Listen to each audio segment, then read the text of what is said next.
మహిళల కోసం central bank of India ఇప్పుడు మీకు అందిస్తోంది గృహ రుణం. అతి తక్కువ వడ్డీ రేట్లకే ప్రత్యేక సెంటు గృహలక్ష్మి. పూర్తి వివరాలకు వెంటనే సంప్రదించండి 18003030.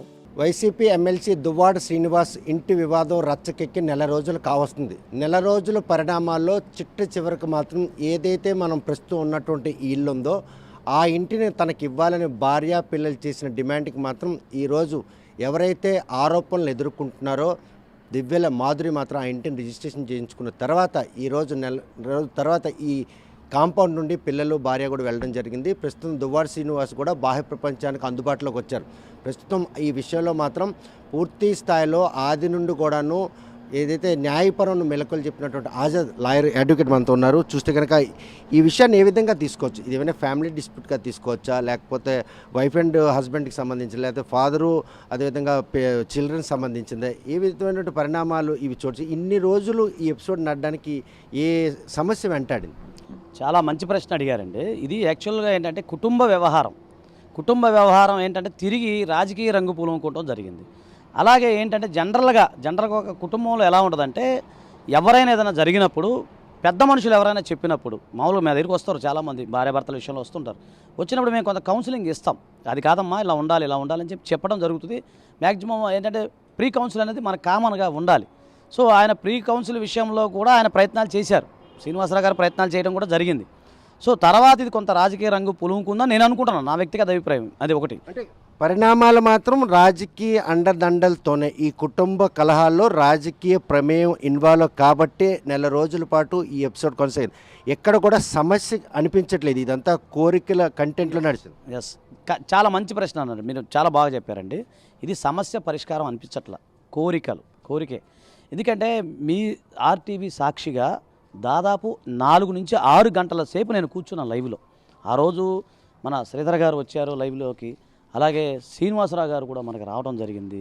అలాగే మన రోహిత్ గారు, మనందరం కలిపి ఆ రోజు మీరు చెప్పినట్టుగా మీరు పెట్టిన 5 డిమాండ్స్ ఏవైతే ఉన్నాయో, ఆ రోజు నాయుడు గారు మీరు పెట్టిన డిమాండ్స్ ఏవైతే ఉన్నాయో ఆ విషయంలో మనం 6 గంటలు కదలకుండా కూర్చొని ఎట్లాంటి బ్రేక్ లేకుండా మనం సామరస్యంగా పరిష్కారం ప్రయత్నం చేశాం.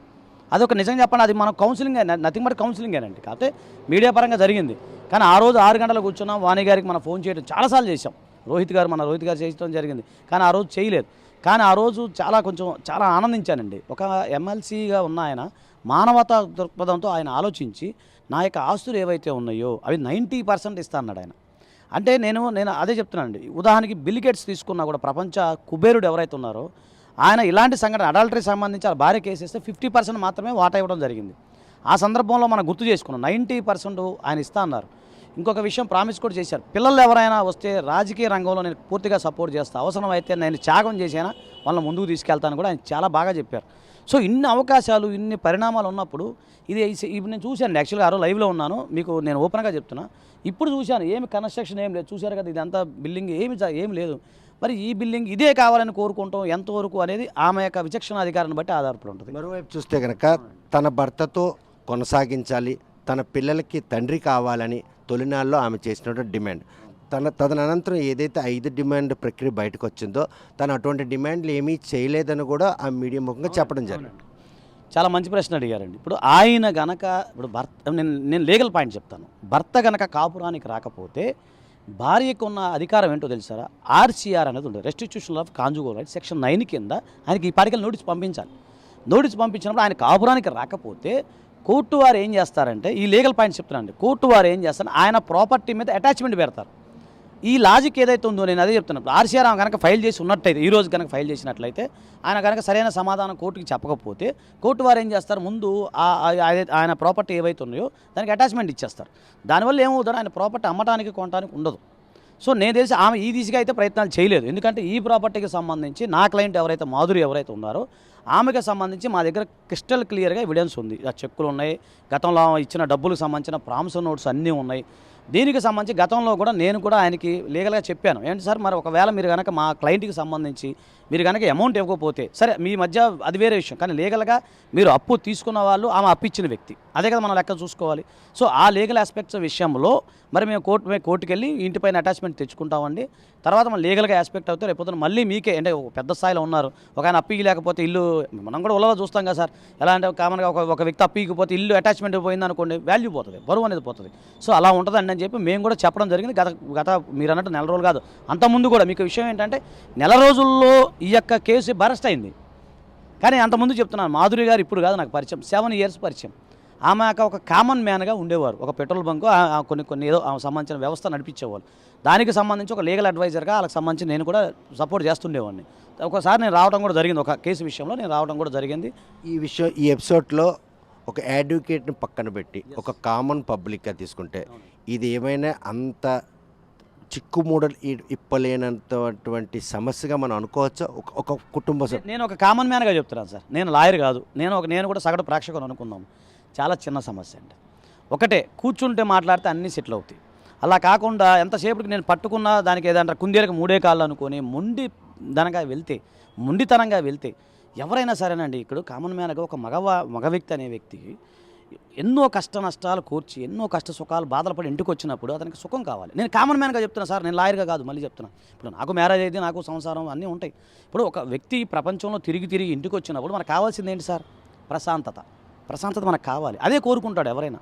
ఇప్పుడు ప్రేమ అభిమానాలు కనుక ఉన్నట్లయితే, ఇప్పుడు మన చరిత్ర చూసుకుంటే షాజహాన్ చక్రవర్తి ఎంత ప్రేమ ఉంటే ఆ భార్య కోసం పరితపించి, అదే సరే ఆయన కట్టాడో అనేది పక్కన పెడితే పరితపించి అలాంటి ప్రేమ అభిమానాలు సైకలాజికల్గా భర్తకి భార్య అందించాలి. అలాగే same time at a time భార్యకి భర్త కూడా అందించాలి. అది కామన్గా ఉంటుంది. ఇప్పుడు ఎందుకంటే మనం అంటాం అర్ధనారీసులు కదండి, ఇప్పుడు భార్య భర్తలు అర్ధనారీసులు.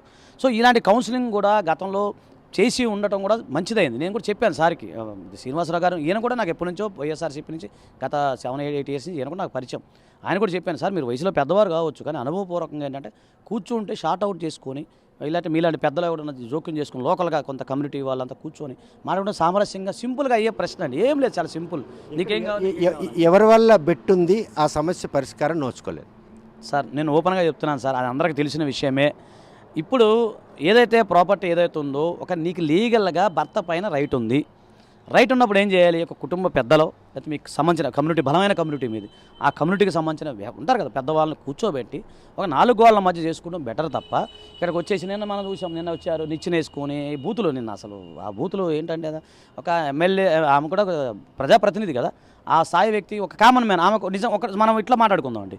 ఆమె 2 years బ్యాక్ ఆమె ఎవరో కూడా తెలియదు. ఆమె ఒక గృహిణిగా, నాకు కూడా గృహిణిగానే తెలుసు. ఓపెన్గా మనం మాట్లాడేసుకున్నాం. ఆమె గృహిణిగానే తెలుసు, నాకు గృహిణిగానే తెలుసు. ఒక బిజినెస్ మ్యాన్గా పరిచయం. నేను వచ్చినప్పుడు ఫీజు ఇవ్వటం, అది లీగల్ సంబంధించినవి నేనే చూసుకున్నాను. ఆ పెట్రోల్ బంక్ అవి కొన్ని ఉన్నాయి కదా. సో ఆ సందర్భంలో ఆమె ఎవరికీ తెలియదు. ఇంతలా ఈ ఎపిసోడ్ని ఇంత జనం వీక్షించడంలో ఏ కంటెంట్ వారికి కనెక్ట్ అయిందని అనుకుంటారు? ఇది కుటుంబ కలహాల నేపథ్యమా, కుటుంబ కలహాలకి రాజకీయ రంగు పులుకోవడమా, లేకపోతే ఒక వివాహితకి ఒక ఎమ్మెల్సీకి ఉన్నటువంటి సంబంధం ఏదైతే తప్పుగా ప్రచారం భారీ చేసినటువంటి ఏ అంశం పబ్లిక్ కూడా బాగా కనెక్ట్ అయింది? అంటే ప్రేక్షకుడిగా చెప్తున్నానండి, నిజం చెప్పాలని ఒక ఎంటర్టైన్ లాగా కనబడుతుందండి. నిన్న కూడా అదే చూసాం కదా. ఇప్పుడు మొన్నదాకా జస్ట్ ఒక 10-15 రోజులు ఇది కామ్గా ఉందండి. ఈ లోపల వేరే వరదలు మీడియా అంతా వెళ్ళిపోయింది. నిన్న ఎపిసోడ్ చూస్తే ఏమైంది? ఆమె రావటం, గందరగోళంగా పగలగొట్టడం, బూతులు మాట్లాడుకుంటే జనాభాకి ఎంటర్టైన్మెంటే కదా సార్. కామన్గా ఇద్దరు తిట్టుకుంటుంటే అది అంటే ఆ కోణం కనపడుతుంది తప్ప ఇందులో లీగల్ కోణం కానీ, అలాగే కుటుంబ సమస్యలకు సంబంధించిన కోణం కానీ, లేదా మీరు అన్నట్టు రాజకీయ రంగానికి సంబంధించిన కోణం కానీ ఇవైతే నాకు కనపడలేదు. నేను ప్రేక్షకుడిగా చెప్తున్నాను, లాయర్గా కాదు, ప్రేక్షకుడిగా చెప్తున్నాను. నేను కూడా చూస్తాక ఇద్దరు కొట్టుకుంటే మనం ఇప్పుడు చాలా సింపుల్ సార్. ఇద్దరు వ్యక్తులు కొట్టుకున్నారు, అరుచుకున్నారు, బూతులు మాట్లాడుకున్నారు సార్, ఏం జరిగిందని మనం చూస్తాము. అది హ్యూమన్ సైకాలజీ అది. సో ఏదో ఒక సామెత కూడా ఉంటుంది కదా, మన ఇంట్లో పొరుగుంట్లో ఏం జరిగితే మనం ఆటోమేటిక్గా మనం తెలియకుండా వెళ్ళిపోతాయి. అంటారు కదా, మొగుడు కొట్టినందుకు కాదు తోడుకోవాలి తొంగి చూసినందుకు బాధ అని చెప్పి. ఇప్పుడు ఆ విధంగా ఉంది వ్యవహారం. అయితే నేనేమన్నానంటే, నాయుడు గారు మీకు తెలియదు, నేను వచ్చాను, పెద్దలందరూ నన్ను బాగా రెస్పెక్ట్ ఇచ్చారు, గౌరవిస్తున్నారు. ఈ విషయంలో నేను కూడా ఒక కాంప్రమైజ్ అవ్వడానికి మీరు పెద్దలు కానీ, మీకు కమ్యూనిటీ వాళ్ళు కానీ, లేకపోతే పార్టీ పరంగా కానీ ఇంకేదన్నా కూడా నేను నిజంగా చెప్పాలంటే నేను కూడా ఒక వ్యక్తిగా మాత్రం సపోర్ట్ చేస్తానండి. కుటుంబ వ్యవహారాలు భారతదేశం చాలా గొప్ప కర్మభూమి. ఎందుకంటే ఆ పరిణామాలు ఏం కనిపిస్తలేవు. ఇరుపక్షాలు కూడా న్యాయస్థానాన్ని ఆశ్రయించారు.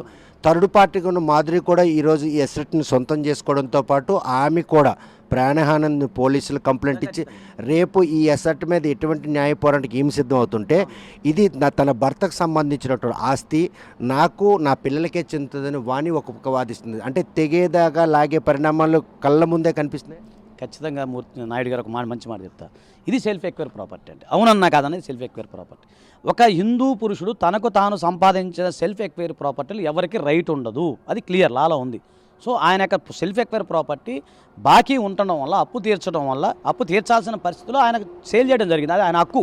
దాన్ని మనం ఎవరు కూడా క్వశ్చన్ ఈ చేయడానికి లేదు. విషయంలో మేజర్ అయిన ఇద్దరు పిల్లల్ని భార్యను కూడా సంప్రదించాల్సిన ఆవశ్యకత ఉంది కదా, తనకు వచ్చిన కష్టాన్ని ఫ్యామిలీతో పంచుకోవాలి కదా. మంచి ప్రశ్న అడిగారు. ఈ విషయం ఆయన పంచుకోవడం కూడా జరిగింది గతంలో. ఆయన అప్పులు బాధలు అన్నీ ఇప్పుడు నేను అనేది 1 month బిఫోర్ సంగతి చెప్తున్నాను.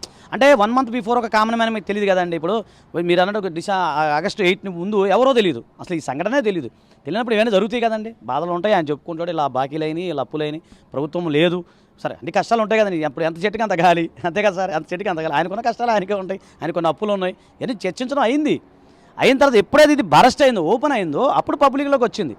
యాక్చువల్గా ఒకటి సార్, నేను ఓపెన్గా చెప్తాను, ఇంటి గుట్టు అనేది ఇంటి గుట్టులాగే ఉండాలి. బయటపడితే మీకు తెలియదు ఏముంది సార్. ఇప్పుడు శ్రీశ్రీ గారు, మహాకవి శ్రీశ్రీ ఒక మాట అంటారు, మీ యొక్క ప్రైవేట్ జీవితాలు మీ సొంతం, ఎవరు వారి ప్రైవేట్ జీవితం మీ సొంతం, అది ఏమైనా చేసుకోండి. కానీ పబ్లిక్లోకి వస్తే ఏమైనా అంటాం. మనం తెలియదు, మనం చదువుకున్నాం కదా జర్నలిజం, నేను జర్నలిజం చేశాను.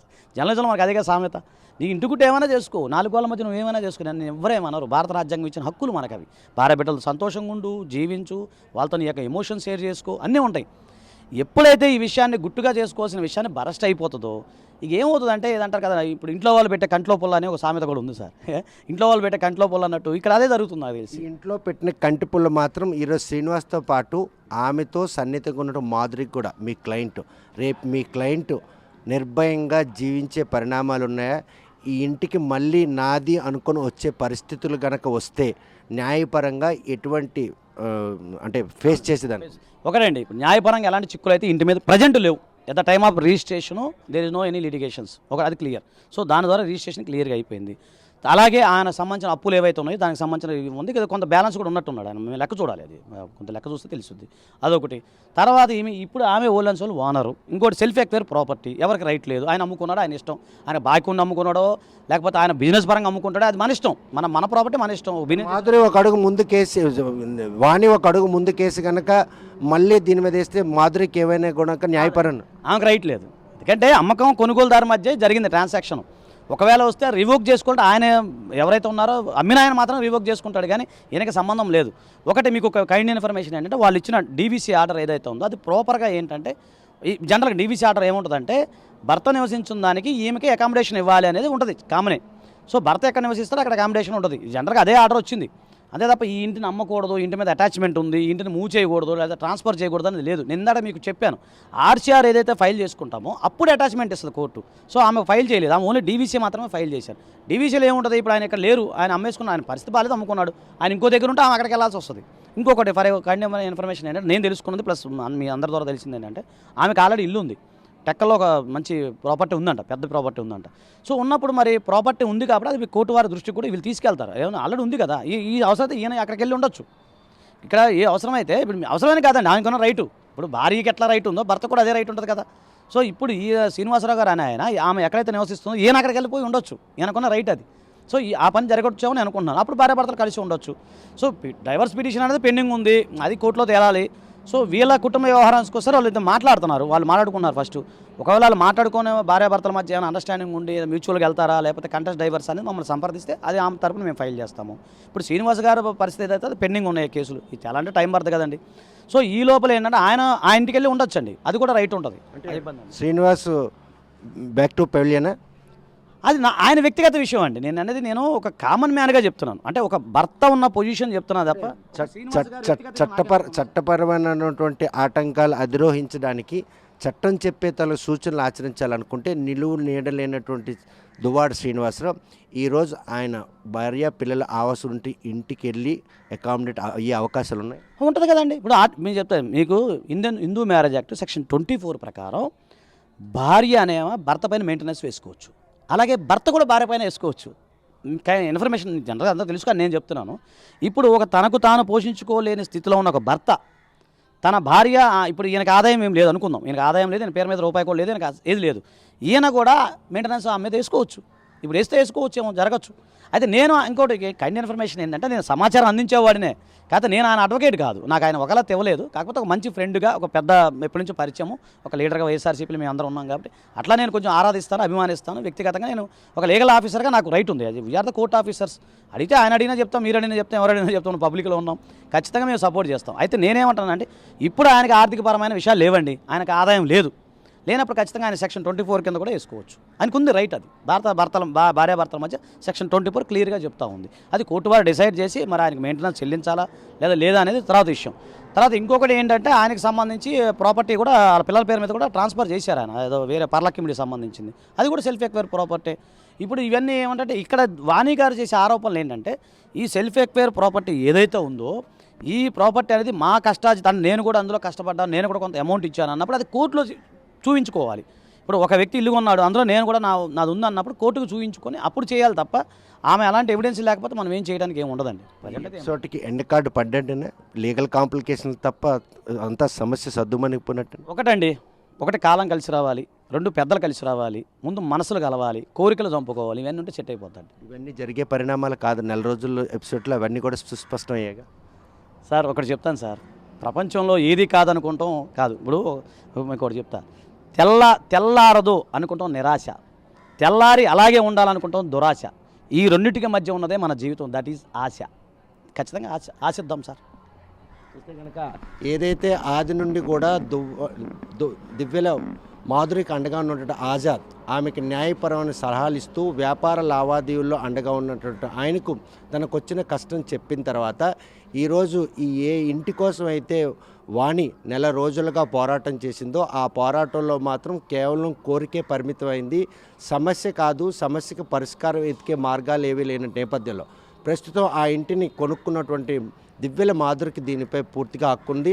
నిలువు నీడలేనటువంటి ఎమ్మెల్సీ దువ్వాడ శ్రీనివాస్ ఈరోజు భార్య పిల్లల ఆవాసం ఇంట్లోకి వెళ్ళడానికి కూడాను చట్టపరమైన సూచనలు కూడా ఉన్నాయి. ఈ విషయంలో భవిష్యత్తులో మాత్రం కాలం సమాధానం చెప్పాల్సిన ఉంది. ఎందుకంటే మనసులు కలిసి వారి మధ్యన కనుక మళ్ళీ అవినాభావ సంబంధాలు కనుక చిగురించినట్టయితే ఈరోజు మళ్ళీ దువ్వాడ శ్రీనివాస్ తన కుటుంబ సభ్యులతో ఉండే అవకాశాలు ఉన్నాయి.